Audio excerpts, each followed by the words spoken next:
नमस्कार साथियों। आज 15 दिसंबर 2025 की ईपीएस 95 की सबसे बड़ी खबर सामने आ रही है। ईपीएस 95 पेंशन को लेकर, और ये खबर हर पेंशनधारी के दिल से जुड़ी है। आप सब जानते हैं कि हम पिछले कई सालों से ईपीएस 95 पेंशन बढ़ाने की मांग को लेकर आवाज उठा रहे हैं। अब हालात बदलते नजर आ रहे हैं। सरकार की ओर से महत्वपूर्ण संकेत मिले हैं, जो हमारे संघर्ष की जीत की तरफ पहला कदम हो सकता है। इसलिए साथियों, अगर आपने अब तक हमारे चैनल ईपीएस 95 नेटवर्क को सब्सक्राइब नहीं किया है तो अभी सब्सक्राइब करें, वीडियो को ज़्यादा से ज़्यादा शेयर करें और हमारे इस आंदोलन को हर पेंशनर तक पहुंचाएं, क्योंकि ये सिर्फ एक खबर नहीं, ये हमारी उम्मीद, हमारा संघर्ष और हमारा हक है। ईपीएस पेंशन हक न्यूज़। सरकार ने 2025 तक ईपीएस 35 पेंशन बढ़ाकर 10,000 रुपये कर दी। कर्मचारी पेंशन योजना ईपीएस 35 भारत भर के लाखों कर्मचारियों के लिए सेवानिवृत्ति सुरक्षा का आधार रही है।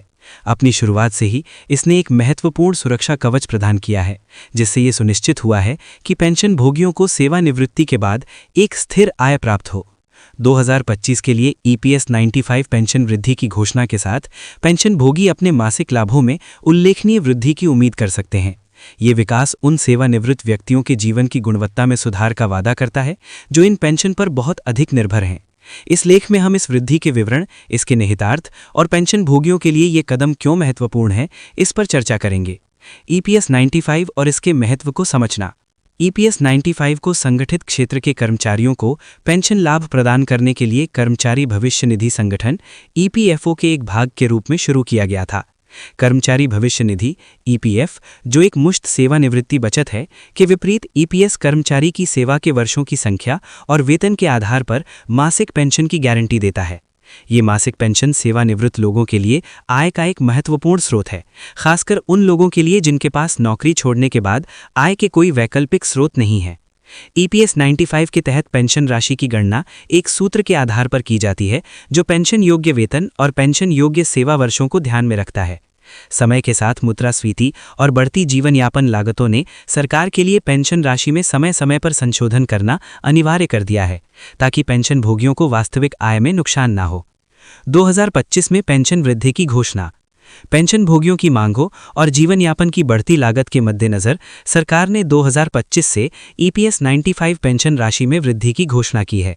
ये समायोजन आर्थिक कारकों, मुद्रास्फीति दरों और ईपीएफओ की वित्तीय स्थिति पर सावधानीपूर्वक विचार करने के बाद किया गया है। पेंशन वृद्धि का उद्देश्य पेंशन भोगियों को बेहतर वित्तीय सुरक्षा और बेहतर क्रय शक्ति प्रदान करना है। ये वृद्धि हाल के वर्षों में सबसे महत्वपूर्ण संशोधनों में से एक होने की उम्मीद है, जो वरिष्ठ नागरिकों और सेवानिवृत्त कर्मचारियों के समर्थन के लिए सरकार की प्रतिबद्धता को दर्शाती है। इस कदम को श्रमिकों के योगदान को मान्यता देने तथा ये सुनिश्चित करने की दिशा में एक सकारात्मक कदम के रूप में देखा जा रहा है, जिससे वे अपनी सेवानिवृत्ति के वर्षों को सम्मानपूर्वक जी सकें। पेंशन वृद्धि का पेंशन भोगियों पर क्या प्रभाव पड़ेगा? पेंशन भोगियों के लिए ईपीएस 95 पेंशन में वृद्धि का अर्थ है हर महीने अधिक व्यय योग्य आय। ये अतिरिक्त आय बढ़ती स्वास्थ्य देखभाल लागत, मुद्रास्फीति से संबंधित मूल्य वृद्धि और दैनिक खर्चों को पूरा करने में मदद कर सकती है। कई पेंशन भोगी निश्चित आय पर जीवन यापन करते हैं और आवश्यक वस्तुओं और सेवाओं की कीमतों में लगातार वृद्धि के कारण अपने खर्चों का प्रबंधन करना उनके लिए चुनौतीपूर्ण होता है। इस वृद्धि के साथ पेंशन भोगियों के पास इन वित्तीय आवश्यकताओं को अधिक आराम से पूरा करने के लिए एक सहारा होगा। इसके अलावा इस वृद्धि से सेवानिवृत्त लोगों के बीच वित्तीय तनाव कम होने और उनके समग्र कल्याण और मानसिक स्वास्थ्य में सुधार होने की उम्मीद है। उच्च पेंशन का आश्वासन वित्तीय प्रबंधन की चिंताओं को कम कर सकता है और पेंशन भोगियों को अपनी सेवानिवृत्ति का अधिक पूर्ण आनंद लेने में सक्षम बना सकता है। पेंशन वृद्धि से व्यापक अर्थव्यवस्था को भी लाभ होता है। उच्च आय वाले पेंशन भोगी वस्तुओं और सेवाओं पर अधिक खर्च करने की संभावना रखते हैं, जिससे स्थानीय व्यवसायों को बढ़ावा मिलता है और आर्थिक विकास में योगदान मिलता है। इस बढ़े हुए खर्च का सेवानिवृत्त लोगों की संख्या वाले समुदायों पर सकारात्मक प्रभाव पड़ सकता है। पेंशन वृद्धि को प्रभावित करने वाले कारक। पेंशन वृद्धि की सीमा निर्धारित करने में कई कारकों ने भूमिका निभाई। मुद्रास्फीति एक प्रमुख विचारणीय बिंदु है, क्योंकि ये निश्चित आय की क्रय शक्ति को कम करती है। मुद्रास्फीति के साथ तालमेल बनाने के लिए पेंशन को समायोजित करके सरकार ये सुनिश्चित करती है कि सेवानिवृत्त लोग अपने जीवन स्तर को बनाए रखें। एक अन्य कारक ईपीएफओ की वित्तीय स्थिरता है। बढ़ी हुई पेंशन भुगतान को बनाए रखने की इस निधि की क्षमता इसके निवेश प्रदर्शन और वर्तमान कर्मचारियों व नियोक्ताओं के योगदान पर निर्भर करती है। सावधानीपूर्वक वित्तीय प्लानिंग और प्रबंधन ने ईपीएफओ के लिए अपनी दीर्घकालिक स्थिरता को खतरे में डाले बिना इस वृद्धि की घोषणा करना संभव बनाया है। जनसांख्यिकीय रुझान जैसे सेवानिवृत्त लोगों की बढ़ती संख्या और लंबी जीवन प्रत्याशा भी पेंशन नीतियों को प्रभावित करती है। जैसे जैसे लोग लंबे समय तक जीवित रहते हैं, उन्हें लंबी अवधि की पेंशन की आवश्यकता होती है, जिससे समय समय पर संशोधन अनिवार्य हो जाता है। पेंशन भोगियों को आगे क्या पता होना चाहिए? पेंशन भोगियों को पेंशन वृद्धि के विशिष्ट विवरण, जिसमें संशोधित पेंशन दरें और प्रभावी तिथियां शामिल हैं, के बारे में जानकारी रखनी चाहिए। ये समझने के लिए कि ये वृद्धि व्यक्तिगत पेंशन राशि को कैसे प्रभावित करेगी, ईपीएफओ या संबंधित सरकारी निकायों से आधिकारिक संचार पर नजर रखना महत्वपूर्ण है। इसके अतिरिक्त पेंशन भोगियों को अपने पेंशन स्टेटमेंट की नियमित रूप से समीक्षा करनी चाहिए और यदि उन्हें कोई विसंगति दिखाई दे या कोई प्रश्न हो तो ईपीएफओ कार्यालयों से संपर्क करना चाहिए।